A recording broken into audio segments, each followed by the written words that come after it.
भक्तजनों, माताओं, बहनों, सादर जय श्री कृष्ण। हमारे YouTube चैनल में आप सभी का बहुत बहुत स्वागत है। मैं हूं आपके साथ आचार्य धर्मेंद्र शास्त्री।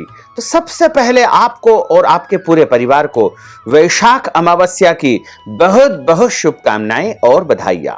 भगवान लक्ष्मी नारायण का भरपूर आशीर्वाद आपके ऊपर तथा आपके पूरे परिवार पर सदैव बना रहे। आप सभी सुखी रहें, स्वस्थ रहें, व्यस्त रहें और मस्त रहें, उन्नति करे, प्रगति करे, आगे बढ़े। आज हम आपको वैशाख माह के कृष्ण पक्ष की अमावस्या की कथा सुनाने जा रहे हैं। यह बड़ी अमावस्या मानी जाती है। तो चलिए, वैशाख माह के कृष्ण पक्ष की अमावस्या, जिसे सतवाई अमावस्या कहा जाता है, इसकी कथा हम आपको सुनाने जा रहे हैं। बोलिए सद्गुरुदेव भगवान की जय, गोपाल कृष्ण भगवान की जय, श्री वृंदावन बिहारी लाल की जय, पितरेश्वर भगवान की जय, द्वारकाधीश भगवान की जय। गुरुर्ब्रह्मा गुरुर्विष्णु गुरुर्देवो महेश्वरा, गुरुः साक्षात् परब्रह्म, तस्मै श्री गुरुवे नमः। श्री अखंड मंडलाकारं व्याप्तं येन चराचरं, तत्पदं दर्शितं येन तस्मै श्री गुरुवे नमः। कृष्णाय वासुदेवाय हरये परमात्मने, प्रणतः क्लेशनाशाय गोविंदाय नमो नमः। सच्चिदानंद रूपाय विश्वोत्पत्त्यादि हेतवे, तापत्रय विनाशाय श्री कृष्णाय वयं नमः। यं प्रव्रजन्तमनुपेतमपेत कृत्यं, द्वैपायनो विरह कातर आजुहाव, पुत्रेति तन्मयतया तरवोऽभिनेदुस्तं, सर्वभूत हृदयं मुनिमानतोऽस्मि। वसुदेव सुतं देवं कंसचाणूरमर्दनं, देवकी परमानंदं कृष्णं वंदे जगद्गुरुं, कृष्णं वंदे जगद्गुरुं। कस्तूरी तिलकं ललाटपटले, वक्षस्थले कौस्तुभं, नासाग्रे वरमौक्तिकं करतले, वेणुः करे कंकणं, सर्वांगे हरिचन्दनं सुललितं, कंठे च मुक्तावलिं, गोपस्त्री परिवेष्टितो विजयते गोपालचूडामणिं। फुल्लेन्धीवरकान्तिबिन्दुवदनं वरहावतं सप्रियं, श्रीवत्साङ्कमुदार्यकौस्तुभधरं, पीताम्बरं सुन्दरं, गोपीनां नयनोत्पलार्चिततनुं, गोगोपसङ्घावृतं, गोविन्दं कलवेणुवादनपरं, दिव्याङ्गभूषणं भजे। वरहापीडं नटवरवपुः, कर्णयोः कर्णिकारं, बिभ्रद्वास कनककपीशं, वैजयन्तीं च मालां। रन्ध्रान् वेणोर्धरसुधया पूरयन् गोपवृन्दैः, वृन्दारण्यं स्वपदरमणं प्राविशत गीतकीर्तिः। करारविन्देन पदारविन्दं, मुखारविन्देन विनिवेशयन्तीं, वटस्य पत्रस्य पुटेशयानं, बालं मुकुन्दं मनसा स्मरामि, बालं मुकुन्दं मनसा स्मरामि। जय जय श्री राधा रमण, जय जय नवल किशोर, जय गोपी चित चोर प्रभु, जय जय माखन चोर। मात मेरी श्री राधिका, पिता मेरे घनश्याम, इन दोनों के चरणन में मेरा बारंबार प्रणाम, मेरा बारंबार प्रणाम, मेरा बारंबार प्रणाम। मोहिनी मूरत श्याम की वो मन रही समाय, जो मेहंदी के पात में लाली रही समाय। धन यौवन एक दिन उड़ जाएंगे, जैसे उड़े कपूर, मन मूरख तू राम भज, क्यों चाटे जग धूर। राम कृष्ण दो एक है, अंतर नहीं निमेष, इनके नयन गभीर है, उनके चपल विशेष, उनके चपल विशेष। बोलिए श्री वृंदावन बिहारी लाल की जय, पितरेश्वर भगवान की जय, गोपाल कृष्ण भगवान की जय। पूरे वर्ष में 12 अमावस्या आती है, यानी प्रत्येक माह के कृष्ण पक्ष में जो तिथि होती है उसे अमावस्या कहा जाता है। और यदि अधिक मास आता है उस वर्ष एक अमावस्या अधिक होती है, यानी उस साल 13 अमावस्या आएगी। सभी अमावस्याओं का अपना अपना अलग अलग महत्व माना गया है और धर्म ग्रंथों तथा पुराणों में लिखा हुआ है कि अमावस्या जो तिथि होती है वो पितृ कार्य के लिए सर्वोत्तम तिथि मानी जाती है। और इस दिन आप पितरों के निमित्त जो भी कर्म करोगे उसका पूरा पूरा पुण्य लाभ तथा पितरों को पूरी तृप्ति जो है अवश्य ही प्राप्त होगी। यानी इस दिन किया हुआ समस्त कर्म पितरों को प्रसन्नता देने वाला होता है। इसलिए पितृ कर्म के लिए अमावस्या तिथि सबसे विशेष मानी जाती है। जिस प्रकार पूरे वर्ष में पितृ अमावस्या सोमवती अमावस्या आती है, उसी प्रकार वैशाखी अमावस्या यानी वैशाख माह के कृष्ण पक्ष में आने वाली जो अमावस्या होती है उसे भी बड़ी अमावस्या माना जाता है। और इस बार वैशाख अमावस्या का जो महासंयोग बन रहा है वो 11 मई 2021 मंगलवार के दिन बन रहा है। मंगलवार के दिन अमावस्या का आना अपने आप में एक दुर्लभ संयोग बन रहा है, क्योंकि भौमावस्या निशाम अग्रे चंद्रे शतभिषाम गते। दुर्गा सप्तशती में भी इस विषय में वर्णन किया हुआ है कि भौमवती जो अमावस्या होती है वो परम सिद्धिदायक मानी जाती है। तो इस अमावस्या के दिन जो भी कर्म आप करेंगे वो सीधा सीधा पितरों को प्राप्त होगा। अमावस्या तिथि का प्रारंभ 10 मई की रात को 9:55 से आरंभ हो जाएगा, क्योंकि 11 मई को पूरे दिन अमावस्या रहेगी तथा 11 और 12 की रात्रि में जब 12:29 का समय होगा उस समय अमावस्या तिथि समाप्त हो जाएगी। यानी कुल मिलाकर के 11 मई 2021 मंगलवार के दिन ही वैशाखी अमावस्या का महापर्व रहेगा। और इस अमावस्या को सतवाई अमावस्या भी कहा जाता है, क्योंकि इस दिन सत्तू का दान करने से मनुष्य को अभय वरदान प्राप्त होता है। सत्तू जो है शीतलता का कारक है। यदि हम सतवाई अमावस्या के दिन, वैशाख अमावस्या के दिन किसी भी मंदिर में या ब्राह्मण को सत्तू का दान करते हैं तो उसका हमें पुण्य लाभ बहुत अधिक प्राप्त होता है तथा हमारे जन्म जन्मांतर के पाप दोष पीड़ाएं नष्ट हो जाती है। मंगलवार के दिन आने वाली अमावस्या को बड़ी अमावस्या कहा जाता है। इसे भौमवती अमावस्या भी कहा जाता है। तो मंगलवारी जो अमावस्या है वो अपने आप में दुर्लभ है। और वैशाख का महीना तो माधव मास के रूप में माना जाता है और इस मास को साक्षात कृष्ण का स्वरूप माना गया है। तो साक्षात कृष्ण के स्वरूप के महीने में अमावस्या तिथि वो भी मंगलवार के दिन तथा इस दिन शोभन नामक तथा सौभाग्य नामक 2 बड़े दुर्लभ योग निर्मित हो रहे हैं। इस महासंयोग में यदि आप प्रातः स्नान करेंगे, यानी अमावस्या के दिन सबसे पहला कर्म यदि किसी मनुष्य को करना चाहिए तो वह स्नान का कर्म होता है, क्योंकि अमावस्या जो तिथि होती है वो स्नान दान तथा पितृ कर्म के लिए सर्वोत्तम मानी जाती है। तो सबसे पहला कार्य आपका यह रहेगा कि 11 मई को सुबह आप जल्दी उठे, ब्रह्म मुहूर्त में, यानी सुबह 4:30 से लेकर के 5:30 के बीच में आपको स्नान करना चाहिए। जब आप स्नान करते हैं तो उस समय तीर्थ जल से स्नान करना चाहिए।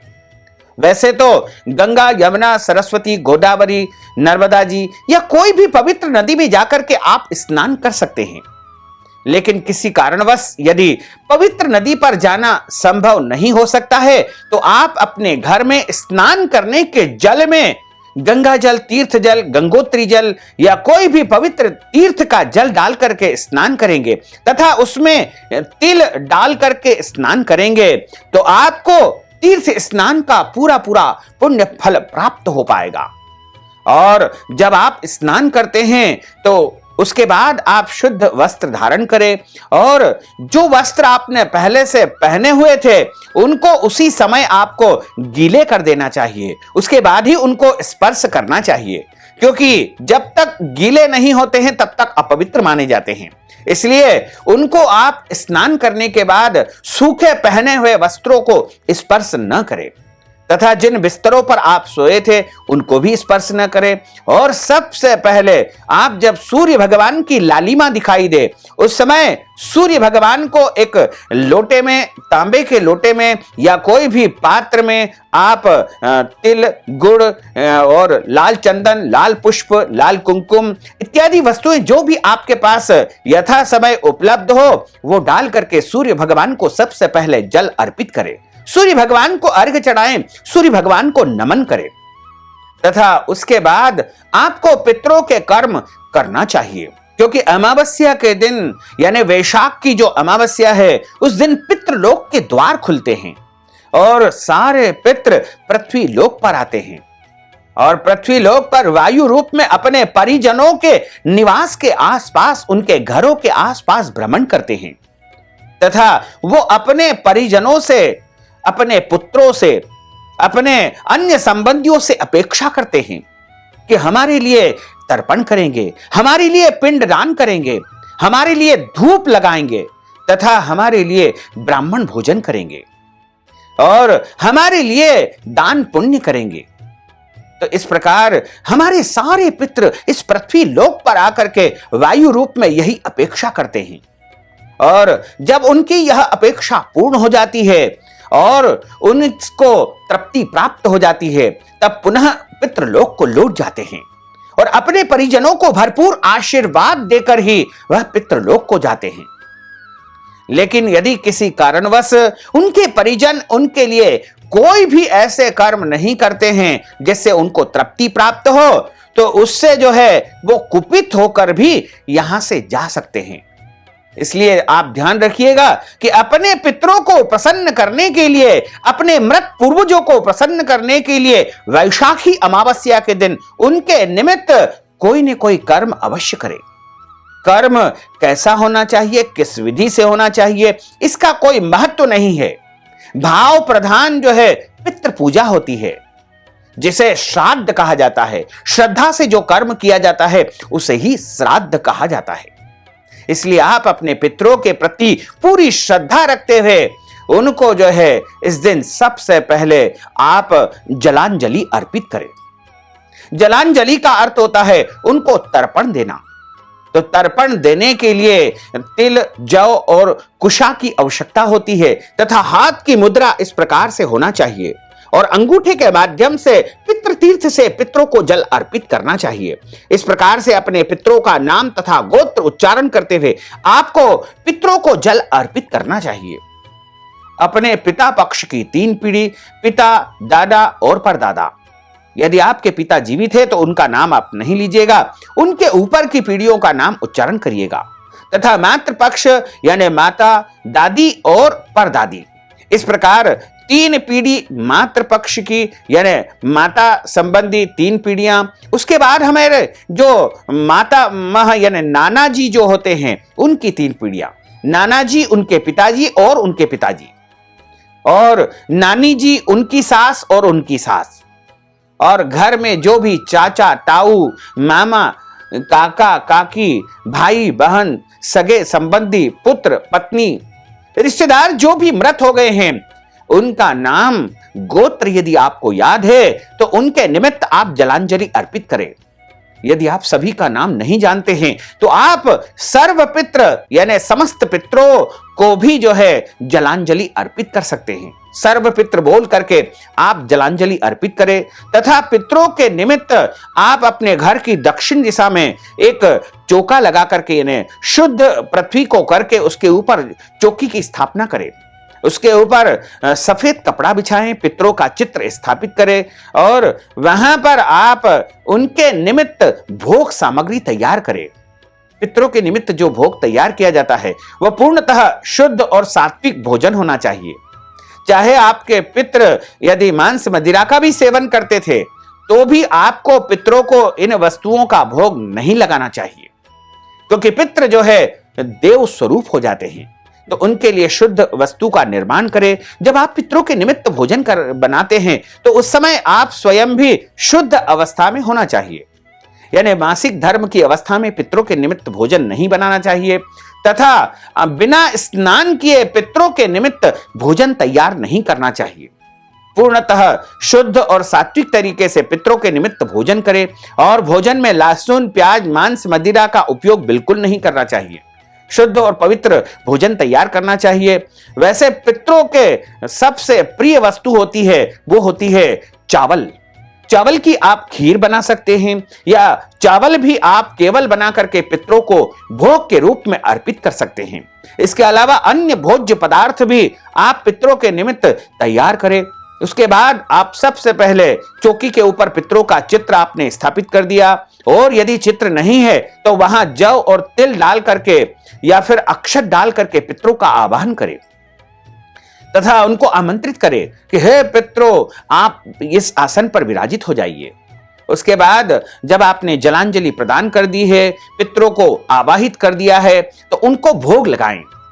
और पितरों को जो भोग लगाने की सबसे श्रेष्ठ विधि जो हमारे धर्म ग्रंथों और पुराणों में बताई गई है वो इस प्रकार है कि अग्नि का कंडा एक तैयार करें, यानी अग्नि जला करके आप अग्नि प्रज्वलित कर लीजिएगा। गाय के कंडे की अग्नि सर्वोत्तम मानी जाती है, और उसको तैयार करके आप एक मिट्टी के पात्र में या हवन कुंड में या किसी भी जो है विशेष पात्र में उसको स्थापित करें। उसके बाद उसके ऊपर कंकु अक्षत चढ़ा करके अग्नि का पूजन करें तथा एक बिना नमक की रोटी तैयार कर लेवे। उसमें गुड़, घी और बिना नमक की रोटी का मिश्रण करके और आपको 5 आहुति पितरों के निमित्त प्रदान करना चाहिए। इस उंगली के माध्यम से आपको पितरों को आहुति प्रदान करना चाहिए। यह पितृ उंगली मानी जाती है, और इस प्रकार आप आहुति प्रदान करें। ओम प्राणाय स्वाहा, ओम अपानाय स्वाहा, ओम व्यानाय स्वाहा, ओम समानाय स्वाहा, ओम उदानाय स्वाहा। इस प्रकार आप 5 आहुति पितरों का स्मरण करते हुए आपको देना चाहिए, और हाथ में जल लेकर के अंगूठे के माध्यम से जल आपको चारों तरफ घुमा देना चाहिए तथा भोग की पूरी थाली पितरों के सामने रख करके उसके आसपास भी इसी पद्धति से आपको जल घुमाना है तथा पंच बलि आपको प्रदान करना चाहिए। पंच बलि का अर्थ होता है कि सबसे पहला जो बलि होती है वह होती है गौ माता के लिए तथा कुत्ते के लिए और कौवे के लिए। इसके अलावा जो भिखारी होता है उनके लिए, और यदि भिखारी नहीं आता है तो आप वह भाग जलाशय में मछलियों को अर्पित कर सकते हैं। इसके अलावा चींटियों के लिए। इस प्रकार पंच बलि आपको प्रदान करना चाहिए तथा सबसे पहले आपको ब्राह्मणों को भोजन करवाना है, क्योंकि ब्राह्मणों के मुख से ही पितृ भोजन स्वीकार करते हैं। जब हम ब्राह्मणों को तृप्त करेंगे तो हमारे पितृ हमारे ऊपर अत्यधिक प्रसन्न होंगे, और जो धूप आपने लगाई है, जो स्वाहाकार लगाया है, उसका धुआं जब वायु में प्रवाहित होगा तब हमारे पितृ उससे तृप्त होंगे और हमारे पूरे परिवार को भरपूर आशीर्वाद देकर जाएंगे। तो पितरों को प्रसन्न करने का सबसे सरल यह उपाय है। और उसके बाद आपको ध्यान रखना चाहिए कि अमावस्या के दिन आपको किसी भी प्रकार से लड़ाई झगड़ा वाद विवाद बिल्कुल नहीं करना है। अमावस्या के दिन आपको ब्रह्मचर्य व्रत का पालन करना चाहिए। अमावस्या के दिन में सोना नहीं चाहिए, और अमावस्या के दिन आपको किसी भी प्राणी का दिल नहीं दुखाना चाहिए। ईश्वर अंश जीव अविनाशी, प्रत्येक प्राणी मात्र में ईश्वर का वास होता है, इसलिए आप किसी भी प्राणी को उस दिन बिल्कुल भी न सताएं। घर में आए हुए याचक या भिखारी या मांगने वाले को कुछ न कुछ दान पुण्य अवश्य करें। दान का कोई प्रमाण या कोई तुलना नहीं होती है। आपकी जितनी हैसियत हो, जितनी श्रद्धा हो, जितनी भावना हो, उसके अनुसार आप कुछ न कुछ दान पुण्य अवश्य करें। इसके अलावा अमावस्या के दिन बाल नहीं कटवाना चाहिए, दाढ़ी कटिंग शेविंग या नाखून भी नहीं काटना चाहिए तथा अमावस्या के दिन आपको पेड़ पौधों को भी काटना नहीं चाहिए।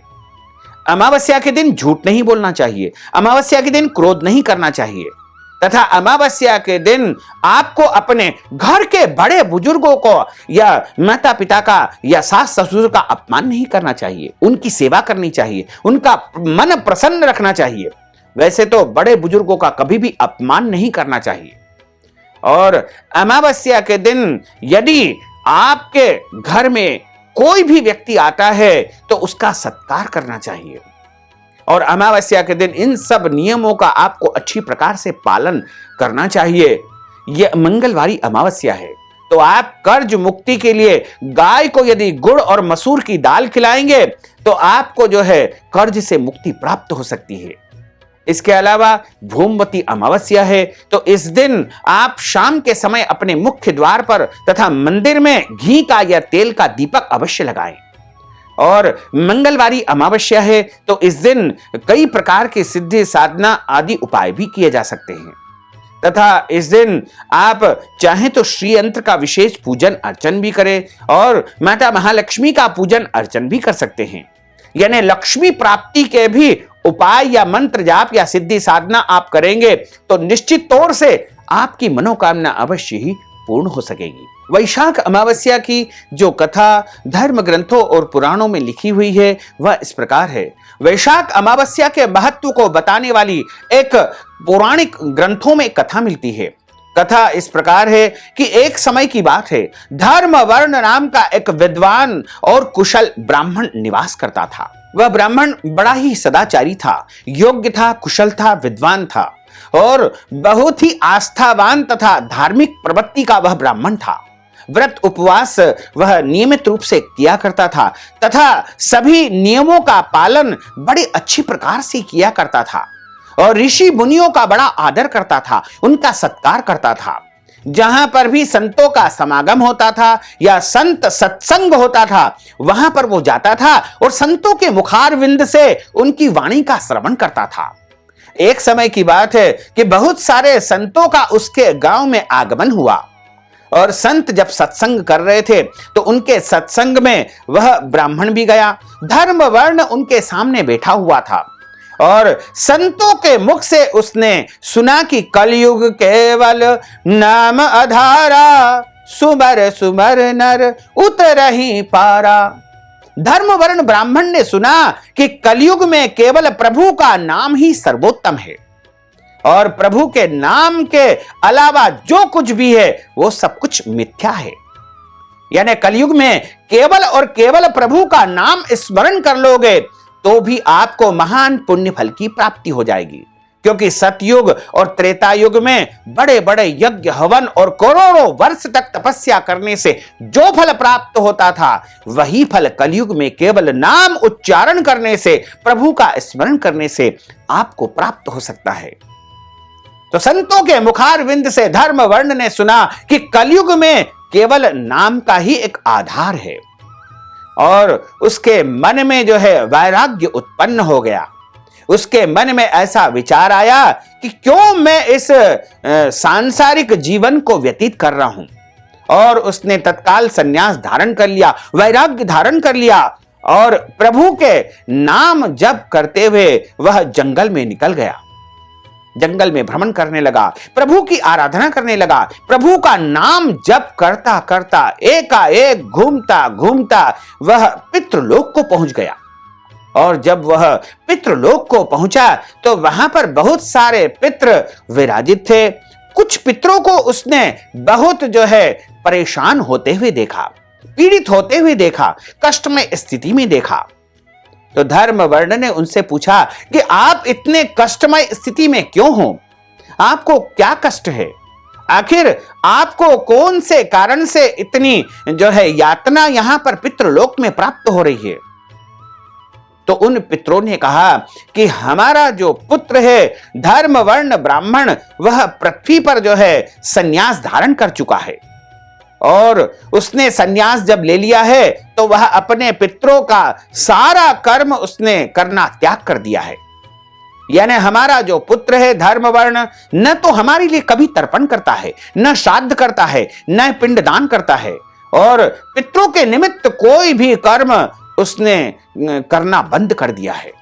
इसलिए हमें इतनी जो है आज पितृलोक में कष्ट भोगना पड़ रहा है। धर्म वर्ण ने जैसे ही अपने पितरों की इस व्यथा को सुना तो उसे बड़ा दुख हुआ और उसने हाथ जोड़ करके कहा कि हे पितृदेवताओं, मैं ही धर्म वर्ण हूं और मैंने ही संन्यास धारण कर लिया है। आज चूंकि मुझे भगवत भक्ति में मेरा मन लगा हुआ था और इसी कारण मुझे शक्ति प्राप्त हुई और मैं आपके दर्शन के लिए पितृलोक में आया हुआ हूं। तब उसी समय उनकी पीड़ा को जान करके धर्म वर्ण ने निश्चय कर लिया कि आज ही मैं इस वैराग्य को छोड़ दूंगा और सांसारिक जीवन में प्रवेश कर जाऊंगा। तत्काल उसने अपने पितरों की आज्ञा को स्वीकार किया और पृथ्वी पर आकर के अपने संन्यास रूप को छोड़ करके पुनः गृहस्थाश्रम में प्रवेश कर लिया, क्योंकि गृहस्थाश्रम से बढ़ करके कोई भी तपस्या या कोई भी साधना नहीं हो सकती है। और गृहस्थाश्रम में आकर के उसने वैशाख माह की जो अमावस्या थी उस दिन अपने पितरों के निमित्त तर्पण किया, अन्नदान किया। तर्पण के साथ में पिंडदान आदि कर्म उसने किए तथा बहुत सारे ब्राह्मणों को आमंत्रित करके उनको भोजन करवाया। और उसने अन्न दान करके, वस्त्र दान करके, गौ दान करके, स्वर्ण दान करके, तिल दान करके, शक्कर का दान करके और अन्य कई प्रकार के दान करके अपने पितरों को तृप्त किया तथा अपने पितरों से प्रार्थना की कि हे पितृ देवताओं, आप प्रसन्न हो जाइए। आपने जैसा मुझे आज्ञा दी थी उसी प्रकार मैंने आपकी तृप्ति के लिए समस्त उपाय किए हैं। उसके पितृ उसी समय प्रकट होते हैं और उसको आशीर्वाद देकर के पुनः पितृलोक को प्रस्थान कर जाते हैं। इस प्रकार वैशाख माह की अमावस्या की जो कथा है यहां पर समाप्त होती है। इस कथा को जो कोई भी पूरी श्रद्धा, भक्ति तथा भावना के साथ में श्रवण करता है उसकी मनोकामना निश्चय ही पूर्ण हो जाती है। बोलिए पितरेश्वर भगवान की जय, श्री वृंदावन बिहारी लाल की जय, गोपाल कृष्ण भगवान की जय। अच्युतम केशवम राम नारायणम कृष्ण दामोदरम वासुदेवम हरे, श्रीधरम माधवम गोपिका वल्लभम, श्री जानकी नायकम श्री रामचंद्रम भजे, जानकी मनोहरम सर्वलोक नायकम श्री शंकरादि सेवितम, पुण्य नाम कीर्तनम श्री राम राम राम राम राम नाम तायकम, रामा कृष्ण वासुदेवा भक्ति मुक्तिदायकम, रामा कृष्ण वासुदेवा भक्ति मुक्तिदायकम, रामा कृष्ण वासुदेवा भक्ति मुक्तिदायकम, रामा कृष्ण वासुदेवा भक्ति मुक्तिदायकम, रामा कृष्ण वासुदेवा भक्ति मुक्तिदायकम। बोलिए श्री वृंदावन बिहारी लाल की जय, गोपाल कृष्ण भगवान की जय, श्री द्वारकाधीश भगवान की जय, श्री गोवर्धन नाथ भगवान की जय, श्री गिरिराज धरण की जय, श्री श्याम सुंदर यमुने महारानी की जय, श्री वल्लभाधीश की जय, श्री गुसाई जी महाराज की जय। धर्म की जय हो, अधर्म का नाश हो, प्राणियों में सद्भावना हो, विश्व का कल्याण हो, सनातन धर्म की जय हो, गौ माता की जय हो, नगर बस्ती की जय हो, आज के आनंद की जय हो, कल के आनंद की जय हो, परसों के आनंद की जय हो, बरसों बरसों के आनंद की जय हो। ओम नमः पार्वती पते, हर हर महादेव हर। भक्तजनों, माताओं बहनों, आपने वैशाख माह की अमावस्या की कथा का श्रवण किया है। यदि आप कथा सुनने की दक्षिणा हमें प्रदान करना चाहते हैं या फिर वैशाख अमावस्या के दिन अपने पितरों के निमित्त ब्राह्मण भोजन, श्राद्ध, तर्पण आदि कर्म करवाना चाहते हैं या पितरों के निमित्त कोई भी दान जैसे अन्नदान, वस्त्रदान, गौदान, स्वर्णदान, भूमिदान या कोई भी दान पुण्य यदि आप वैशाख अमावस्या, सतवाई अमावस्या के निमित्त करना चाहते हैं तो आप हमारे पेटीएम के माध्यम से, गूगल पे के माध्यम से, फोन पे के माध्यम से या फिर अकाउंट नंबर के माध्यम से नगद राशि पहुंचा करके इस वैशाखी अमावस्या का पूरा पूरा पुण्य लाभ प्राप्त कर सकते हैं। साथ ही आपसे अनुरोध है कि हमारे इस ज्ञानवर्धक वीडियो को अधिक से अधिक लोगों को शेयर करिएगा, लाइक करिएगा, कमेंट करिएगा और यदि अभी तक आपने सब्सक्राइब नहीं किया तो अभी और इसी समय सब्सक्राइब अवश्य कर लीजिए ताकि इसी प्रकार की ज्ञानवर्धक जानकारी आपको सबसे पहले प्राप्त हो सकेगी। आपको और आपके पूरे परिवार को सादर जय श्री कृष्ण, सादर धन्यवाद।